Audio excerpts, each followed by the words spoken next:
Ano ba talaga ipagpapatayan natin dito? We will offer our lives, including the lives of our children, and to die for it, for something that is not even within our EEC. Ang gawin natin po para madali, i-give up natin yung KIG. Sinasabi ko ro, i-give up natin ang KIG. Mr. President, kahit kailan hindi ko sinabi yun. Ang gawin natin po para madali, i-give up natin yung KIG. Then, mako-coordinate na natin lahat. This is a debate between two Filipinos. One is saying that there is no such thing as a West Philippine Sea.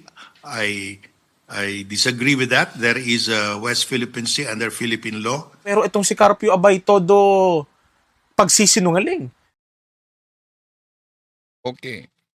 Ipagpatuloy natin ang pagtalakay kaugnay dito mga kapatid, no? May comment yan sa isa na unang pahayag kaugnay dito na ang komento ay bakit daw umano tinatalakay natin lalo na ang Iglesia ni Cristo. Yun ang pahayag dito sa nagkomento kung nabasa siguro ninyo yan. Pero huwag kalimutan na sa interview ni Katonyeng kay Marcoleta, sinabi nito, doktrina ng INC na kung anuman ang ginagawa, dapat ipaalam daw sa tagapangasiwa. Ito, Unang-una, kailangan malaman ng ating mga tagapakinig at taga-subaybay mo sa iyong malawak na program na ako'y membro ng Iglesia ni Cristo. Ay binigyan ng permiso para tumakbo sapagkat yun ay doktrina sa Iglesia ni Cristo. Kinakailangan lahat ng gagawin mo ay ipagpapaalam mo sa pamamahala ng Iglesia.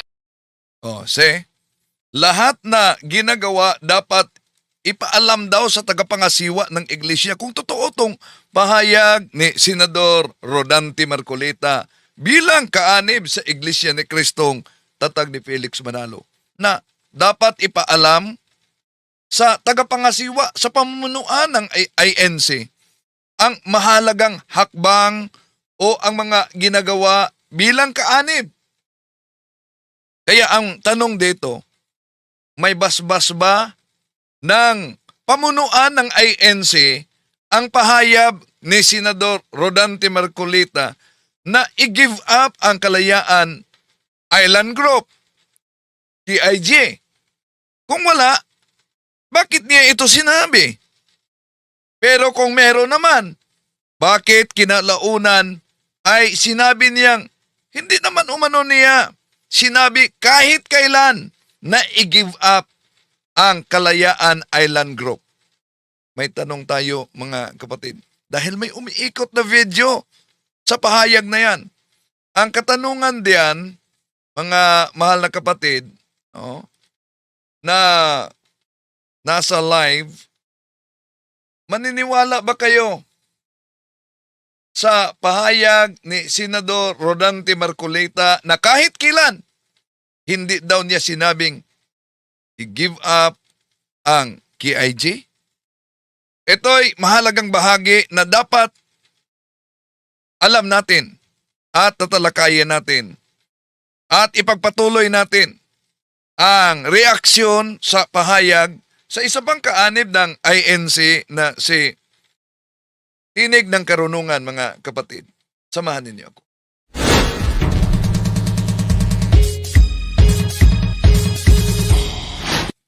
Kumusta? Welcome. Ito inyong lingkod, Brad Windel Talibong, muling magkasama ninyo sa pagkakataong ito.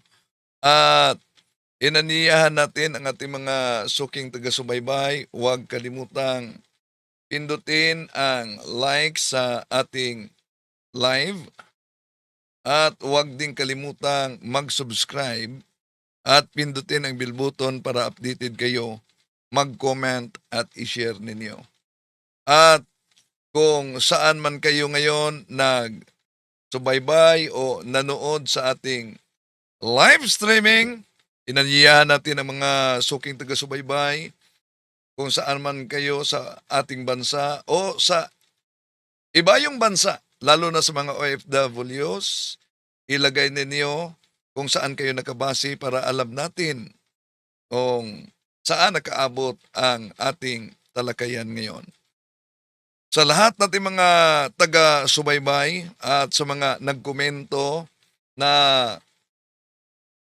isang kaanib ng INC, sabi niya, bakit daw umano sa talakayang eto'y dinamay pa ang INC? Oh. Ayun. May nag-comment sa naunang upload. Bakit daw? Ang argumento nating ginamit, yung estilo kasi ni Senador Rodante Marcoleta, walang pagkakaiba sa estilo ng ministro ng INC. Di ba? Bakit? Una, si Marcoleta may pahayag. Ano ba talaga ipagpapatayan natin dito? We will offer our lives, including the lives of our children, and to die for it, for something that is not even within our EEZ. Ang gawin natin po para madali, i-give up natin yung KIG. Sinasabi ko ro, i-give up natin ang KIG. Mr. President, kahit kailan hindi ko sinabi yun. Yan, malinaw, hindi daw niya yan sinabi. Kaya bakit sinabi nating kinopyan niyang estilo ng mga ministro? Dahil sa banat ng mga ministro sa pananampalatayang Katoliko, itinuturo nila yung pagluhod daw katumbas pagsamba. At sa Biblia po, yung pagluhod, katumbas dun, pagsamba eh. Oh, ministro yan ng INC, si Arnel Tumanan yan. Pero, dahil naipakita na ang mga ministro pala lumuluhod sa harap ni Manalo, may ordinasyon, anong sabi nila? Una, wala naman tayong binabanggit na kapag ka lumuhod, automatic, ang katumbas doon ay pagsamba. Wala tayo. Oh, yan, wala umanong binanggit sila na kapag lumuluhod katumbas sa pagsamba. Di ba? Parihong-pariho, oh. Ano ba talaga ipagpapatayan natin dito? We will offer our lives, including the lives of our children, and to die for it, for something that is not even within our EEZ. So, i-give up. Pero hindi daw sabi niya. Ano ba talaga ipagpapatayan natin dito? We will offer our lives, including the lives of our children, and to die for it, for something that is not even within our EEZ. Ang gawin natin po para madali, i-give up natin yung KIG. Sinasabi ko ro, i-give up natin ang KIG. Mr. President, kahit kailan hindi ko sinabi yun. Oh, yan. Mga kapatid, may busis ng masa tayo dyan. Naniniwala ba kayo sa sinabi ni Senador Rodante Marcoleta na kahit kailan hindi daw niya sinabing i-give up ang KIG? May yes, 31%. May no, 69%. Oh, dyan. So, abangan natin ang debate, pero ang tanong, kakasa kaya si Senador Rodante Marcoleta sa debating ito na tinanggap ni retired Associate Justice Carpio? Dahil meron siyang mga inilatag na kondisyon. Oh? Siguro alam na ninyo kung ano ang inilatag bago sila magharapan sa debate. May kondisyon si Senador Rodante Marcoleta. Of course, isa sa mga kondisyon niya, dapat patas ang moderator. Oh. Hindi raw dapat kampi o may malinaw na bias na laban. Oh, yun naman ang maganda, di ba? At may malinaw daw na napagkasunduang format. So, kailangan kayo ng mag-usap kayo kung ano ang format, ano ang role, ano ang roles sa debate, sino ang pipiliing moderator. And then, limitado sa particular na issue ang debate, umano particular na sa usaping West Philippine Sea. Yung kalayaan Island Group, KIG, na sinabi niyang i-give up, kinalaunan, hindi niya sinabi daw umano. Oh, live at walang editing. Isa yan sa kondisyon niya na napakaganda naman na kondisyon, di po ba? Oh, kaya mas mabuti na mangyari ito kayo. Payag ba kayo na mangyari talaga itong debating ito, mga kapatid? So comment kayo dyan kung payag kayong mangyari. Pero ang punto dito, ipagpatuloy natin ang reaksyon kay tinig ng karunungan na nag-ala-abogado kay Senador Rodante Marcolita. Kaanib din siya sa iglesia. So nagtanong,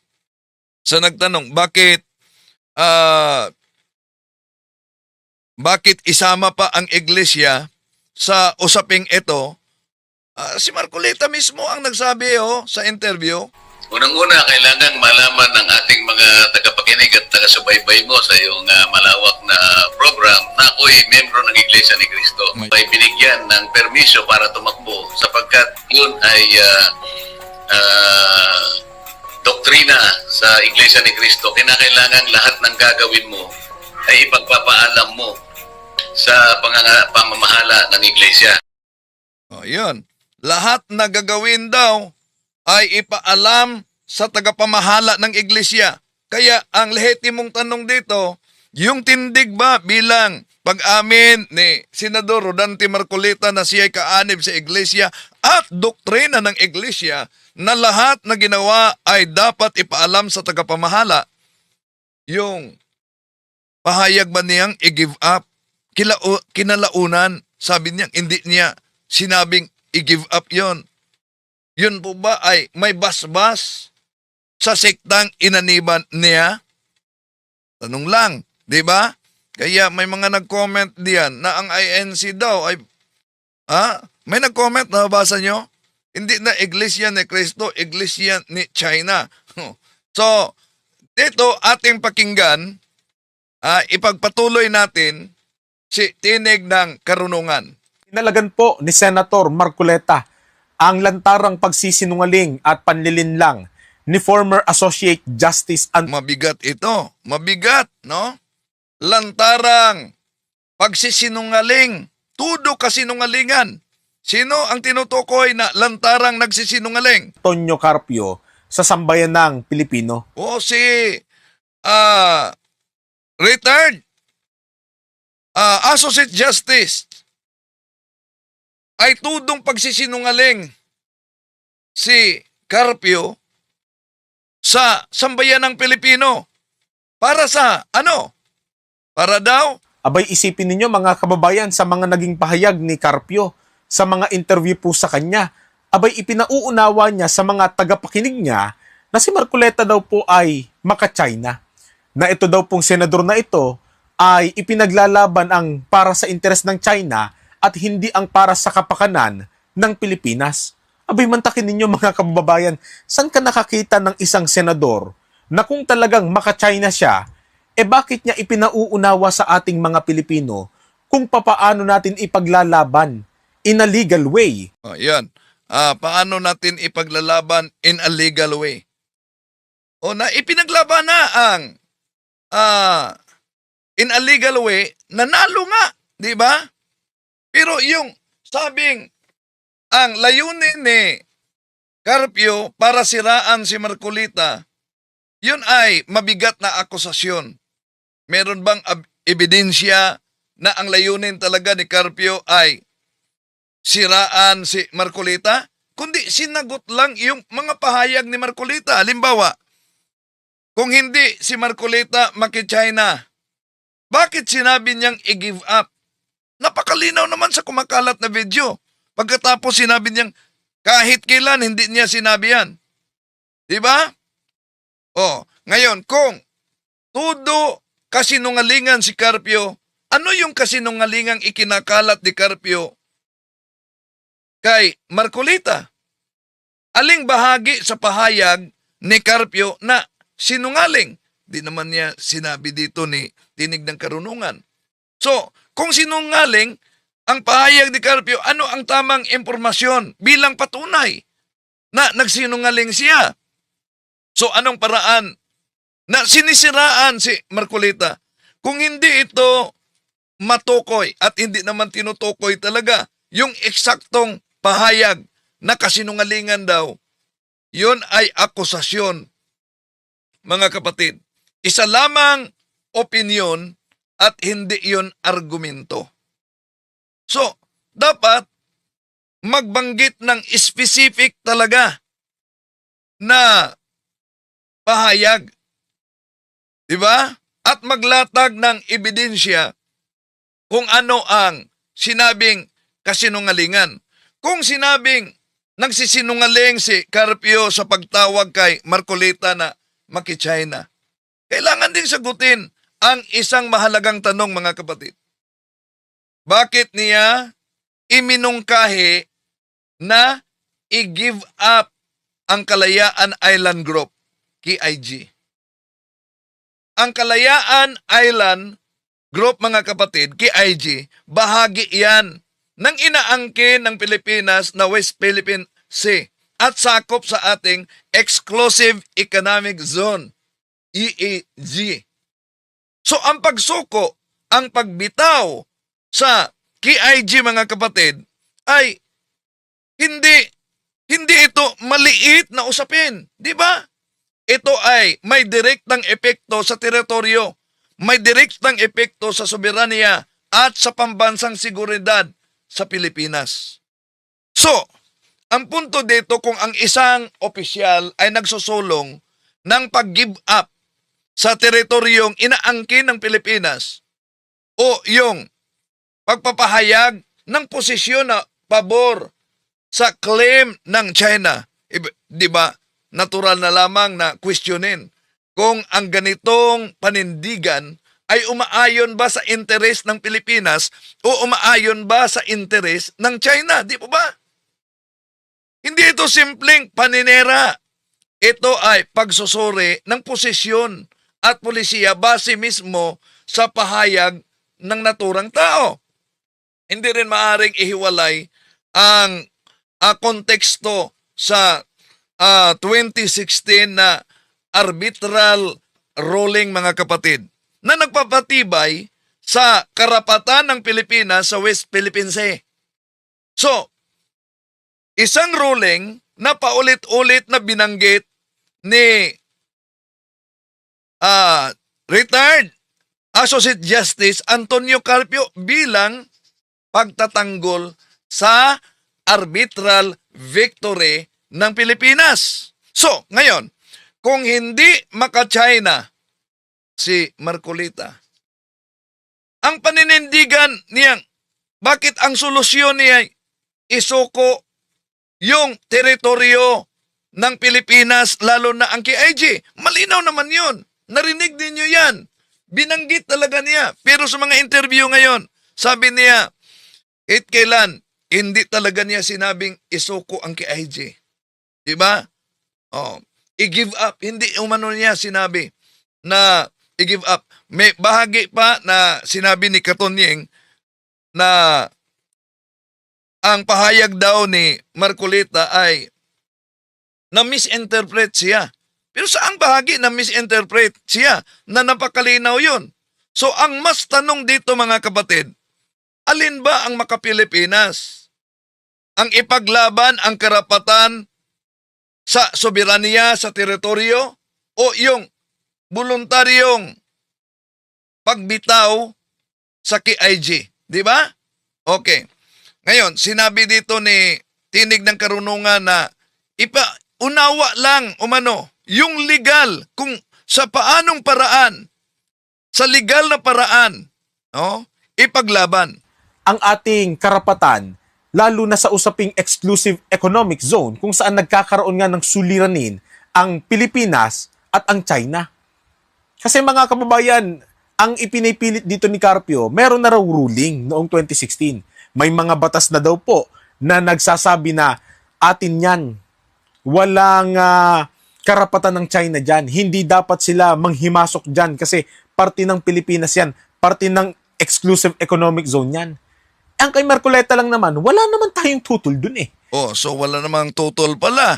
bakit i-give up? Wala namang pagtatalo na talagang tayo ay na-awardan na noong 2016 ng Arbitral Tribunal na So kung walang talo na award na ito, ang punto, bakit may mungkahi siyang i-give up? meron tayong maritime rights sa isang bahagi ng ating exclusive economic zone na kung saan ay nagkakaroon nga rin ng pag-claim yung China. Ang kaso nga lang, meron pong mga nakitang butas, disadvantages. Nauna natin itong bahagi, tinatalakay natin, meron daw umano nakitang butas. Kaya kung merong nakitang butas, ang tanong, anong butas ang nakita nila, no? So, walang tutol. Kung walang tutol si Senador Rodante Marcolita na ang Kalayaan Island Group, KIG, ay pag-aari ng Pilipinas at hindi ng China, kaya nga, bakit sinabing i-give up ang mga ito? Ulitin natin ang Kalayaan Island Group, mga kapatid, ay bahagi ito ng teritoryo ng Pilipinas at nasa ilalim yan ng Presidential Decree ni Marcos Sr. noon 1596 at nasakop sa ating exclusive economic zone. Sa bisa ng UNCLOS, pinagtibay pa yan sa desisyon mismo ng Arbitral Tribunal noong 2016 laban sa China. So, yung video na sinabi ni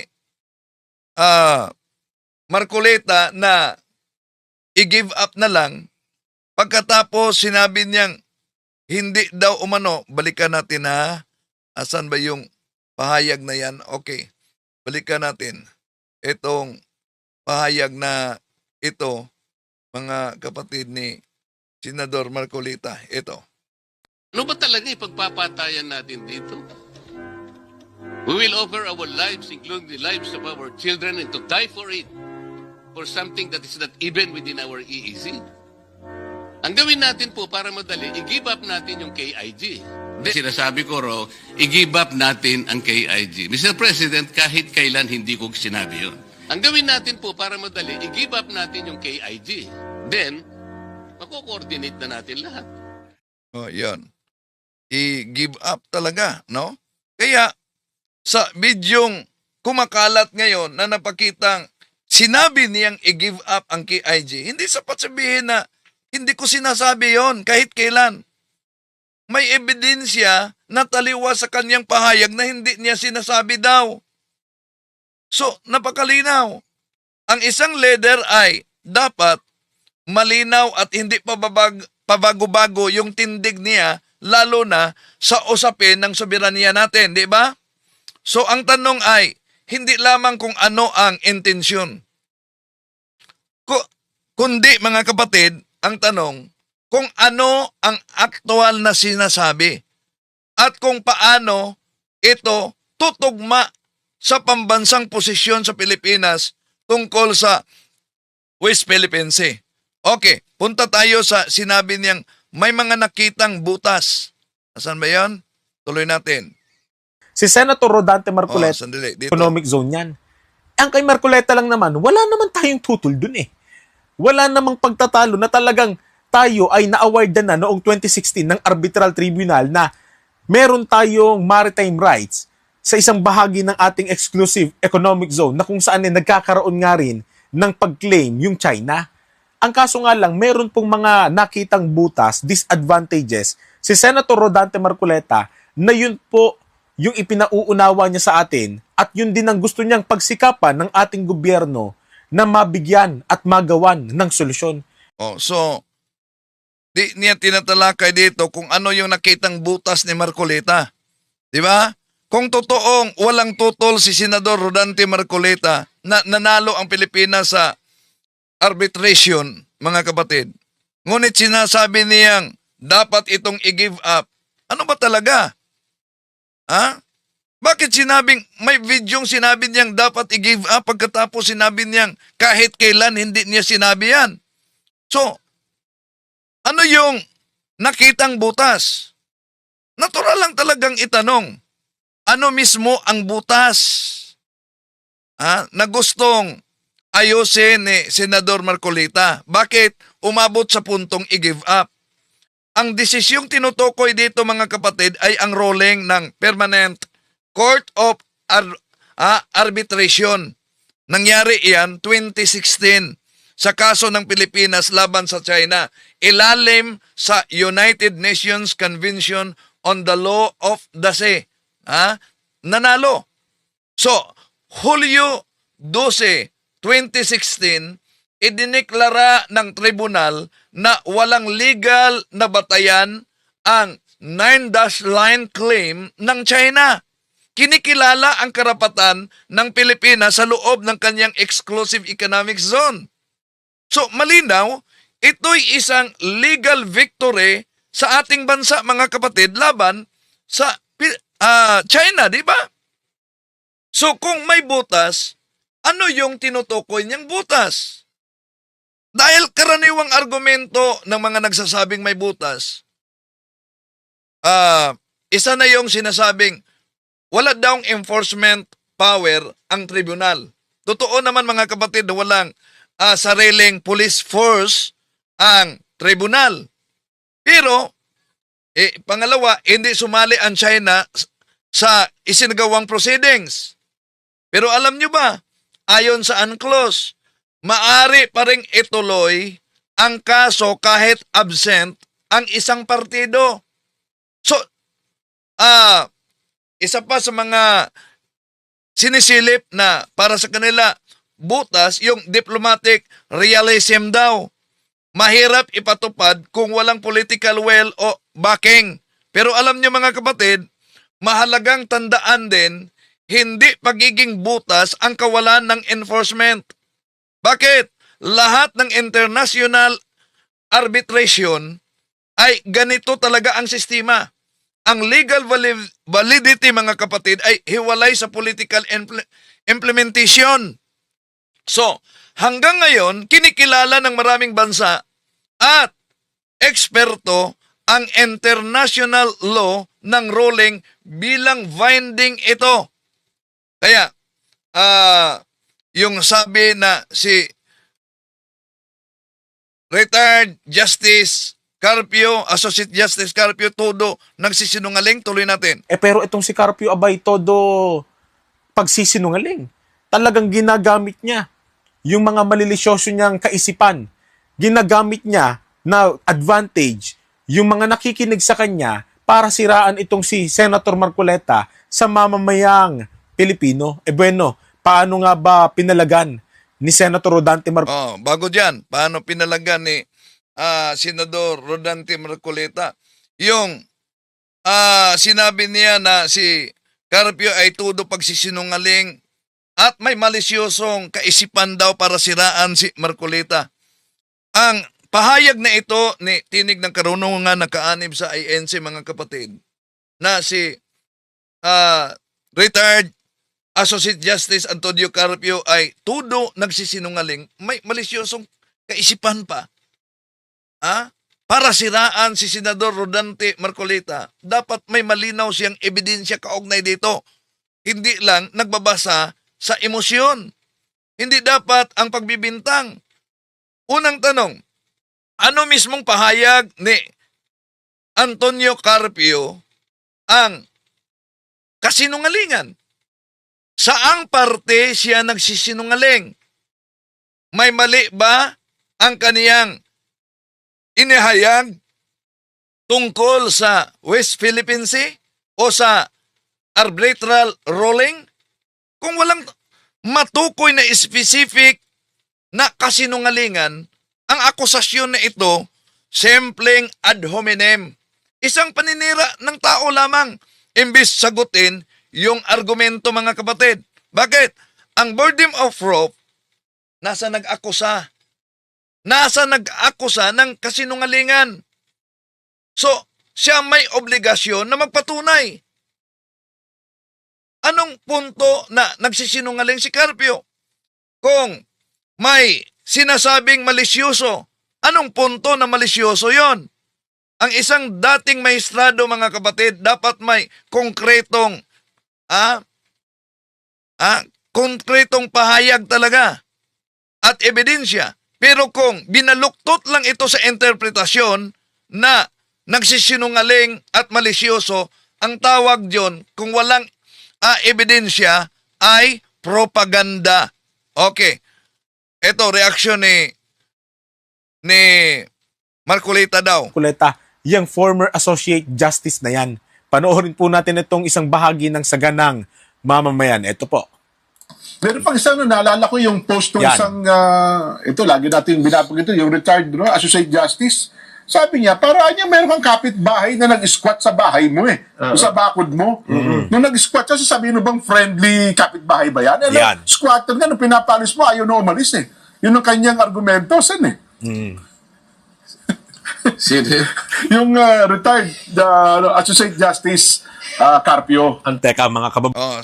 Sandali, bago yung tika ni Tinig ng Karunungan, magdiyak muna itong pahayag na ang argumento ni Retired Associate Justice Antonio Carpio, mga kapatid, na ang China ay parang kapitbahay na nang aagaw, squatter. At tinatawag niyang squatter talaga. So, pero ang punto dito sa pagtawag na squatter, ito'y malinaw na isang metapora. Metapora upang ipaliwanag yung simpleng paraan ang isyo ng pag-aangkin sa West Philippine Sea. Hindi ito personal na insulto kundi paglalarawan lamang, mga kapatid, sa sitwasyon kung saan may malinaw na desisyon yung Permanent Court of Arbitration noong 2016 sa desisyon. Walang legal na basihan ang 9-line claim ng China. So ibig sabihin, nanalo ang Pilipinas sa kasong isinampa laban sa China. Pero patuloy pa rin ang presensya at panghihimasok ng China sa loob ng exclusive economic zone ng ating bansa, di ba? So, yun ang dahilan kung bakit tinatawag na squatter. So kung iisipin, mga kapatid, ang paghambing ng squatter ay tumutukoy ito sa pag-okupa sa hindi pag may-aari, di ba? Ang pag-aangkin ng teritoryo na hindi sa'yo. Hindi paggalang sa umiiral na batas o kaya sa desisyon mismo. Ngayon, ang tanong, kung mali ang paggamit ng analogy ni Carpio na squatter, ano ang tamang pagtawag sa isang bansa na natalo na sa arbitral ruling ngunit hindi sumusunod nito at patuloy ang pag-angkin sa teritoryo na sa ruling malinaw naman na yun ay sa Pilipinas? Okay, tuloy natin.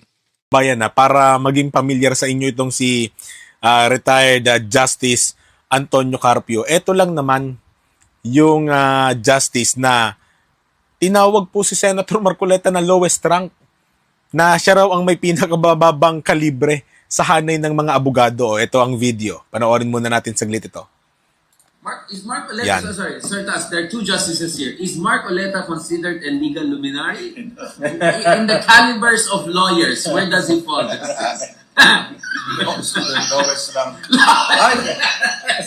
Isipin ninyo yon. Tinanong saan daw nabibilang na hanay si Senator Marcoleta pagdating sa, kumbaga, ikalibre ng mga abogado. Tinawanan pa ni Carpio At sinabi niyang lowest rank daw. Okay. Ang punto niya dito na sa pagsabi tinawanan ni Carpio na sinabing Luis rank, punto, ininsulto si Marcoleta. Lilinawin natin ito, mga kapatid. Diba, nang sinabi sa programa mismo na kasama si Marcoleta, nagkomento sila sa pahayag na squatter ang China. Di ba tinatawanan din nila si Carpio? Ibig ba sabihin, ininsulto nila si Carpio? Pero, ang pagtukoy ng isang abogado, mga kapatid, bilang lowest rank, alam mo ba, may hierarchy kasi, ay maaring tumutukoy yan sa opisyal na rangko sa hudikatura. Hindi yun personal na kakayahan o personal na talino. So, tandaan natin, etong si Carpio ay dating Associate Justice ng Korte Suprema. Isa sa pinakamataas na posisyon sa legal na propesyon sa ating bansa. Samantalang si Senador Rodante Marcoleta ay isang mambabatas at isa ding abogado. Ngunit, hindi naging bahagi ng hudikatura. So, sa istruktura ng hudikatura, natural na may mataas na posisyon sa isang Supreme Court Justice kumpara sa mga abogado na hindi naging hukom, di ba? Kaya, ang tanong, ito ba ay insulto dahil ayon kay Tinig ng Karunungan, inonsulto daw? Sabay halagakhakan ng mga kasama niya. Talagang ininsulto itong si Senator Rodante Marcoleta. Ang akin naman, mga kababayan, kapag ka ganito nasagutan mo, Oh, so, talagang ininsulto o mano. Hindi ito maituring na insulto. Ito'y simpleng tumutukoy lamang sa hierarchy ng posisyon sa larangan ng batas. Kung sinasabi ni Carpio na nasa lowest rank siya, dapat suriin natin ang konteksto sa naturang pahayag tungkol sa legal expertise, mga kapatid, lalo na sa usapin ng West Philippine Sea at lalo na sa usaping arbitral ruling. Isang issue na may malalim na implikasyon yan, lalo na sa internasyonal at sa batas at sa implikasyon.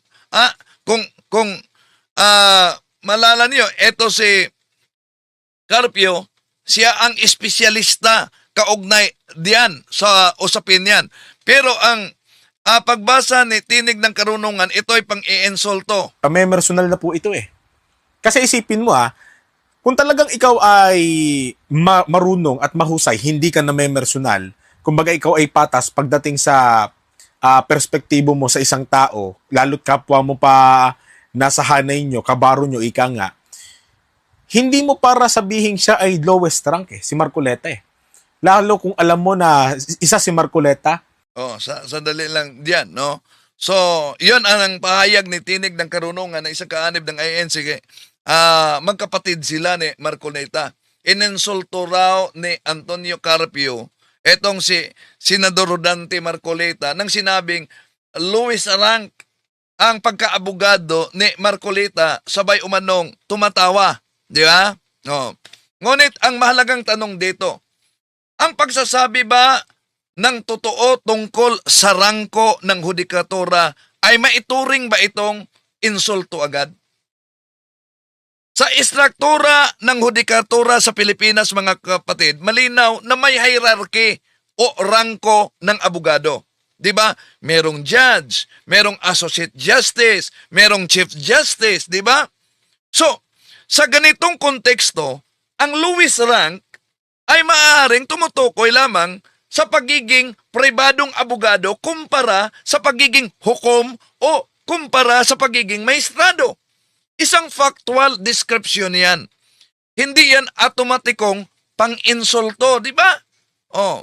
So, ang pagtawa sa gitna ng pahayag, di pa ba sa programa din nila ni Marcoleta?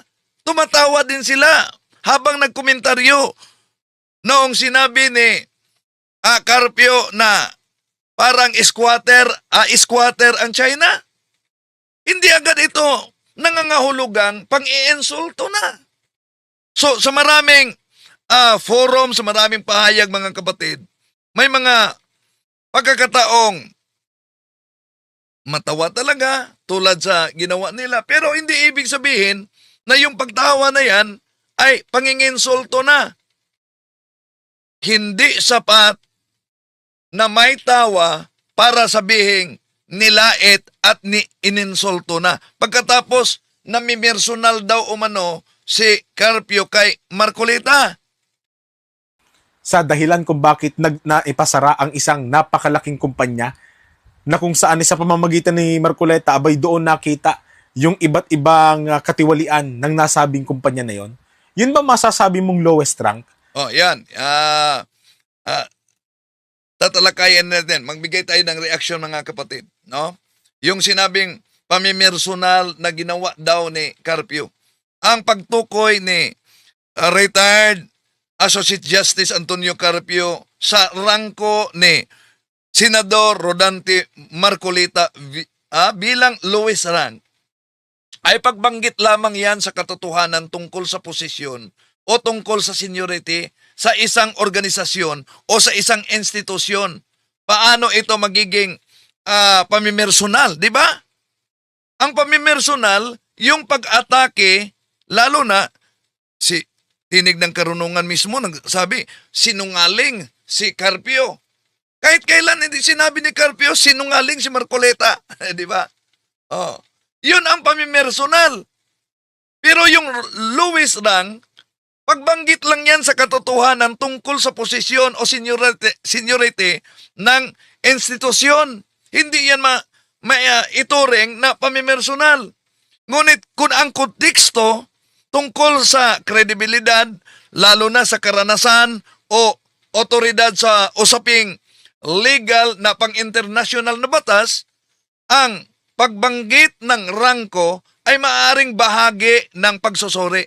Hindi ito automatikong pamimersonal o paninira. Mas mahalagang tanong, mali ba ang sinabi tungkol sa rangko? Hindi ba ito may kinalaman sa kakayahang magsalita sa komplikadong usaping legal, di ba? O ginagamit lamang ang salitang pamimersonal upang ilihis ang usapan mula sa substansya sa argumento. Kung walang impormasyon at punto na may kaugnayan sa issue, mga kapatid, mahirap itong ituring na simpleng pamimersonal. Yeah? Okay. Anong punto dito ni Tinig ng Karunungan? Napasarado daw ang kumpanya. Ano daw? Nga. Hindi mo para sabihin siya ay lowest rank si Marcoleta eh. Lalo kung alam mo na isa si Marcoleta sa dahilan kung bakit naipasara ang isang napakalaking kumpanya na kung saan sa pamamagitan ni Marcoleta abay doon nakita yung iba't ibang katiwalian ng nasabing kumpanya na yon. Yun ba masasabi mong lowest rank? Kung sa loob ng ilang dekada si Rodante Marcoleta lang ang tanging nakapagpasara nun. Oh, yan. Di pwede daw umanong sabihin lowest rank dahil napasarado niya. Kahit di binanggit, walang iba. ABS-CBN yan. Now, ngayon, ang issue dito ay hindi kung napasarado ba ni Senador Marcoleta nung congressman pa siya ang ABS-CBN. Ang tunay na tanong, may batayan ba ang sinabi ni Carpio, di ba? Ang pagsabi ng lowest rank ay maaaring tumutukoy sa legal expertise o kaya'y judicial standing, hindi sa personal na pagkatao. Si Antonio Carpio, mga kapatid, dating maestrado ng Korte Suprema na may dekadang karanasan sa larangan ng batas at sa international law. So kung ikumpara siya, yung antas ng legal na kaalaman o karanasan, iyon ay argumento, hindi yun pamimersonal. Kaya napakaganda talaga kung kakasa si Senador Marcoleta sa debate. Abangan natin yan. Ngayon, punta tayo sa sinabing pagpapasarado sa ABS-CBN. Yung prangkisa ng ABS-CBN. Alam nyo, yung argumento ng papasarado, noong congressman pa si Marcoleta, isang political at legislative action yon. Hindi yon sukatan ng lalim na kaalaman sa constitutional at international law. Ang pagiging bahagi ng butuhan o pagpanig ay hindi otomatikong nangangahulugan na mas mataas na legal rank kaysa isang retiradong maestrado ng Korte Suprema sa Pilipinas. So sa madaling sabi, ang punto ni Carpio ay maaaring usaping kredibilidad at legal hierarchy. Hindi personalan. Ang usaping kaugnay sa ABS-CBN, mga kapatid, ay pag-iwas yan sa tunay na tunay na isyu. Okay, paglihis sa tunay na isyu. Tuloy natin. Nakaalis ng prangkisa nun. Sa makatuwid, itong panghuhusga dito ni Carpio ay talagang pamemersonal. At dito mauunawaan natin kung ano yung damdamin at emosyon, pati na yung kaisipan, yung mindset ni Carpio pagdating kay Marcoleta. So, ibig sabihin, binasa na niya ang emosyon ni Carpio kay Marcoleta. Sariling pagbasa niya, batay sa kanyang damdamin. Walang iba talaga kundi merong pamemersonal. Meron siyang hindi ko alam kung ito ba ay galit, inis, tampo o anumang klaseng negatibong emosyon para mag-udyok sa kanya na sabihan siyang lowest rank. Oh, yan. Dahil sa lowest rank. Kaya, pinipersonal daw. So, di siya sigurado kung may galit ba, inis, tampo si Carpio. So, ulitin natin. Sa pahayag na lowest rank, maaaring naglalarawan yan sa kredibilidad at karanasan sa larangan ng batas. Hindi emosyonal na pag-atake. Hindi rin sapat yung basihan na sinasabing may inis o galit si Carpio kung wala namang ebidensya ng personal na motibo, di ba? Sa halip, dapat tingnan ang laman ng argumento. Tama ba o mali ang legal na punto? Lalo na sa hierarchy. Malaga yung substansya kaysa pagbasa ng emosyon. Kung may mali sa sinabi ni Carpio, sagutin sa pamamagitan ng batas, dokumento at precedent.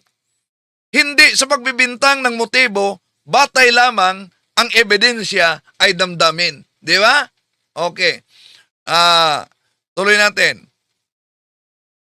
Kaya hindi tayo magtataka kung bakit hanggang ngayon abay ginagawa ni Carpio ng samut-saring kasinungalingan si Marcoleta at ipinapatanggap niya sa mga nakikinig sa kanya na si Marcoleta maka-China at hindi para sa Pilipinas. Bakit? Kasi nga may personal na galit siguro kaya ganito. O tuloy na. Yung nang may personal na galit siguro, speculation yan. Walang batayan, no? Binasa lang sa sariling damdamin ang pahayag ni Carpio. Okay, tuloy natin. Mga kababayan, itong sasagana nga. Bago dyan, yung sasagana mga kapatid, no?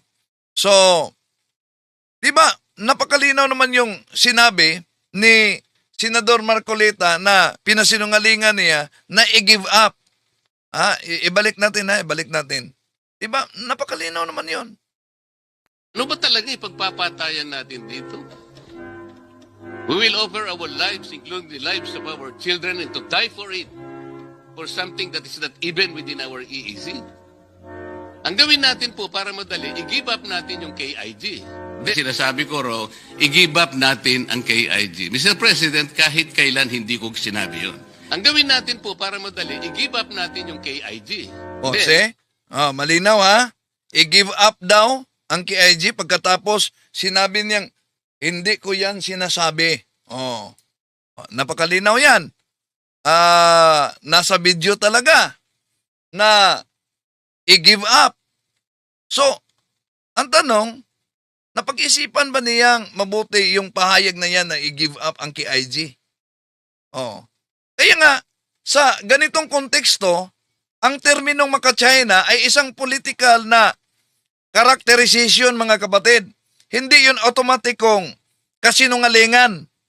Kung mali ang interpretasyon ni Carpio, ang tamang sagot ay ipakita sa buong konteksto ng kanyang sa pahayag ni Marcoleta na i-give up.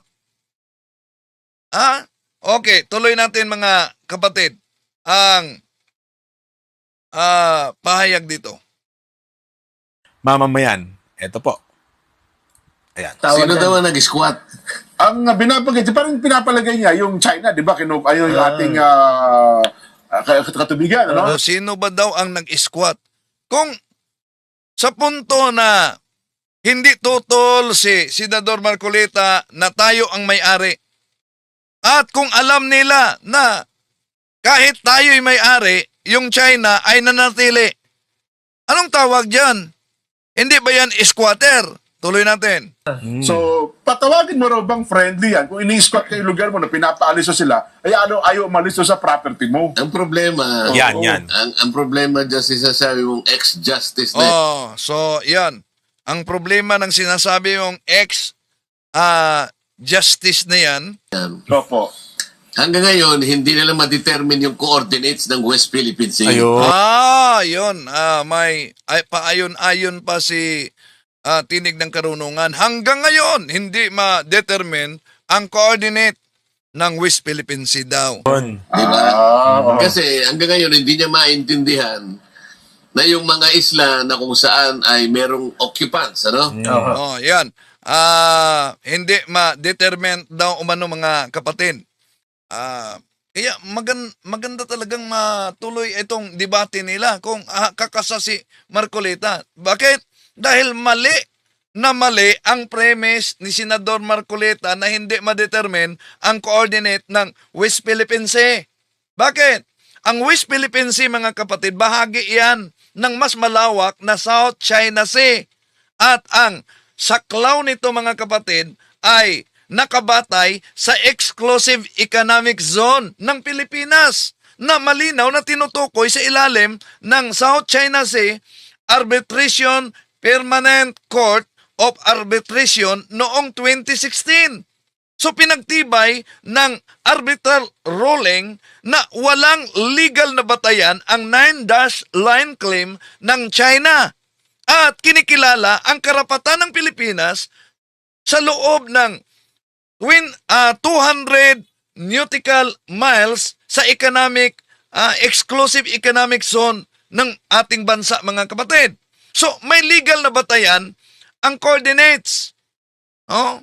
So, ang coordinates ay nakabatay sa 200 nautical miles mula sa baselines ng Pilipinas sa UN Convention on the Law of the Sea, yung UNCLOS, mga kapatid. So, arbitral ruling noong 2016, hindi ito haka-haka. Hindi yan opinion lamang. Ito ay nakasaad sa opisyal na international ruling mismo. So, ibig sabihin, administrative naming versus legal boundaries ang West Philippine Sea ay terminolohiya ito ng administratibo para sa bahagi sa exclusive economic zone ng ating bansa. Sa South China Sea, mga kapatid. So, ibig sabihin, may malinaw na international legal basis ang saklaw nito. Hindi ito basta pangalan lang ng walang coordinate, di ba? O kaya, maling premise yun. Kung sabihin na hindi ma-determine ang coordinate, dapat may ipakita na legal na technical na ebidensya na mali ang exclusive economic zone, ang computation ng Pilipinas. Kung wala, ang pahayag ay simpleng political rhetoric lamang. Hindi iyon legal na argumento. So, ang issue, hindi kung ma-determine ang coordinate, kundi kung ipinaglaban ba ang arbitral ruling, di ba? So, kung ipinahina ang paninindigan ng Pilipinas, dapat yun ang tanong, sino ba ang maka-Pilipinas at sino ang maka-China? Dahil napakalinaw, may legal basis ang West Philippine Sea sa ilalim ng UNCLOS. At lalo na sa 2016 Arbitral Award, mga kapatid. Napakalinaw yan. So hindi tapang sabihin na hindi ma-determine talaga. Okay, pagpatuloy natin. Ang pinakamaraming occupants sa ating tinatawag na exclusive economic zone, mas marami ang occupants ang Vietnam. Nako po. Pero ang Vietnam, hindi natin inaaglahi. Ano? Opo. Meron ding occupied ang China. Pero ang ibig ko sabihin, ba't hindi tayo consistent? Mas maraming ang nakuha Ang Vietnam. na picture sa ating exclusive economic zone ng Vietnam mas konti ang China, Oo. bakit ibang trato natin sa China? Bakit nasa Ayan, bago dyan mga kapatid, mag-react tayo sa pahayag na ito mga kapatid. No? Bakit? Hindi naman tamang ikumpara ang sitwasyon ng Vietnam at China sa usaping exclusive economic zone. Bakit? Una, ang malaking pagkakaiba ay yung legal na basihan at yung pag-aangkin. Ang Pilipinas kasi nanalo laban sa China sa ilalim ng 2016 Arbiter Award sa kaso na inihain laban mismo sa China. Pinawalang bisa ng tribunal ang 9-dash line claim ng China dahil wala itong legal na batayan ilalim mismo sa UNCLOS.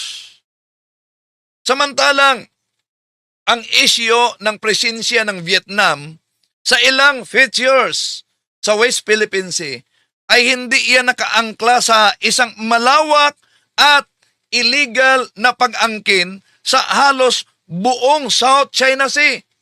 Hindi ito ipinipilit na saklaw ang halos kabuuan ng karagatan gaya sa ginawa mismo ng China. Oh. So, tara na, ikumpara natin. Yung China, malawak at illegal na pag-aangkin. Yung may 9-dash line claim ng China, saklaw halos ang 90% ng South China Sea. Gumagamit sila ng water cannon, di ba? Gumagamit sila ng water cannon at agresibo sila sa aksyon laban sa Pilipinas. Lalo na sa ating mga barko. At hindi lang yan, nagtatayo sila ng mga artificial islands at meron silang militarisasyon. So tahasang wala talaga nila yung 2016 arbitral ruling. Ibig sabihin mga kapatid, hindi lang ito simpleng occupancy na issue. Ito ay usapin na naghahamon sa soberanya ng Pilipinas. Naghahamon sa sovereign rights ng ating bansa. Di ba? Ngayon, punta tayo sa sinabi ni Senador Marcolita na Vietnam. Bakit umano iba ang pagtrato sa Vietnam?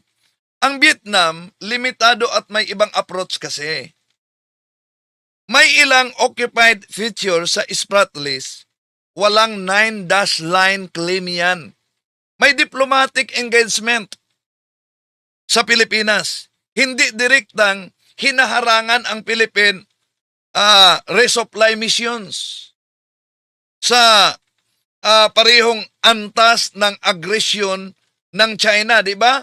Hindi ibig sabihin na tama ang anumang paglabag. So, kung may paglabag, dapat ding tutulan. Pero ang antas ng banta at lawak ng pag-aangkin ang dahilan mga kapatid kung bakit mas matindi ang pagtutol ng Pilipinas sa China. So bakit hindi pareho ang pagtrato dito? Simple lang. Simple lang. Magkaiba ang legal foundation. Magkaiba ang lawak ng pag-angkin at magkaiba ang antas ng agresyon. Magkaiba ang epekto sa ating pambansang seguridad. Ang issue ay hindi paramihan ng okupasyon. Ang issue ay kung sino ba ang tahasang humahamon sa ating karapatan ayon sa international law. Di ba? So, kung may mas maraming okupado ang Vietnam sa ilang features mga kapatid, hindi ito binabago ang katotohanan na ang China ang may malawak na illegal na pag-aangkin. At may arbitral ruling na yan laban dito at aktibong nagtataboy ng mga barko sa ating bansa mga kapatid. Diba? Ito ay paglalapat ng batas at pagtatanggol sa pambansang interes batay sa konteksto. Ngayon, may dagdag pa si Senador Rodante Marcolita. Kaya, hintayin natin kung kakasaba talaga ito siya sa isang debate. Tuloy natin. Sabihin nila, Yun. dinidepensahan natin. Oo. Bakit merong isang feature ang Malaysia na nasakop ng ating exclusive economic zone na paglalapit tayo doon, tinataboy din tayo ng Malaysia. Ba't hindi tayo nagagalit sa Malaysia? Siya nga naman. Ba't sinasabi ng justice na yan, ang China lang palagi? Oo. Oo. Consistent tayo. Kasi nga, Sen, Oh, so punta naman siya diyan sa Malaysia, no? Ang Malaysia may pag-aangkin din sa exclusive economic zone. At kung lalapit tayo, itataboy tayo sa Malaysia. Bakit daw umano nakatuon doon sa China? O na, mga kapatid, magkaiba talaga ang sitwasyon ng Malaysia at ng China. Ito is pagdating sa usapin ng exclusive economic zone. Ang issue ulitin natin, ang issue ng China ay may malinaw na desisyon mula sa Permanent Court of Arbitration noong 2016. At ito'y pumapabor sa Pilipinas laban sa China. Idiniklara ng tribunal na walang legal na batayan ang 9-dash line claim ng China sa West Philippine Sea. Ibig sabihin, may malinaw tayong panalong legal laban sa China. Samantalang ang issue sa Malaysia, mga kapatid, ito ay overlapping claims sa exclusive economic zone. At continental shelf sa bahagi ng formal na maritime boundary disputes sa pamagitan ng magkalapit na bansa. Hindi ito katulad ng malawak at halos buong South China Sea ang inaangkin tulad ng pag-angkin ng China. Ang sitwasyon ng China, mga kapatid, malaking usapin ng soberanya kasi. Bakit? May arbitral ruling na pabor sa Pilipinas. Malawak at agresibo ang pag-angkin ng China. May mga insidente na water cannon sila. May mga harassment. Hindi kinikilala ng China ang ruling, di ba?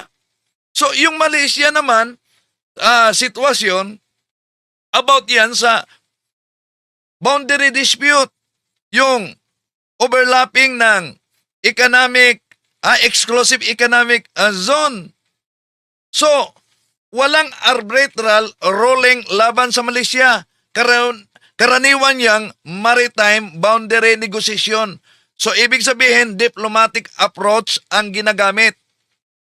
So, ano ang mali sa logic ni Senador Marcolita? Una, merong tinatawag na false equivalence. Ano yun? False equivalence.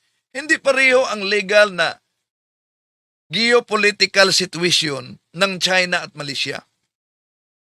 China violated international ruling. Samantalang ang Malaysia ay may overlapping claim.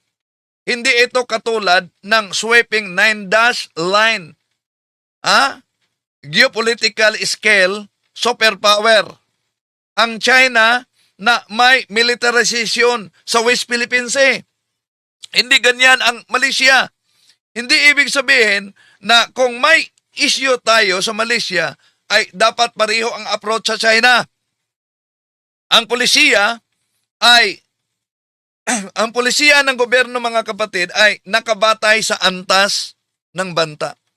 Legal na batayan at lalo na sa international ruling. Di ba? Kaya ang tanong dito, bakit iba ang trato? Ang tamang tanong dito, mga kapatid, may pareho ba silang paglabag at lawak na pag-aangkin? Kung hindi pareho ang sitwasyon, hindi rin pareho ang dapat na pagtugon. Di ba? So, ito na lang. Hope na si Senador Rodante Marcolita tanggapin talaga niya ang nakatakdang debate, no? para magkaalaman na. Pabor ba kayo? So, maganda naman yung kondisyon. Diba? May kondisyon si Marcoleta. Ano ba yung mga kondisyon niya? Sandali Parang nagsimula na ang punto por punto. Okay. Nagrosary pa lang. Okay. So, dito na lang muna tayo mga kapatid. Tinatalakay lang natin. Ito.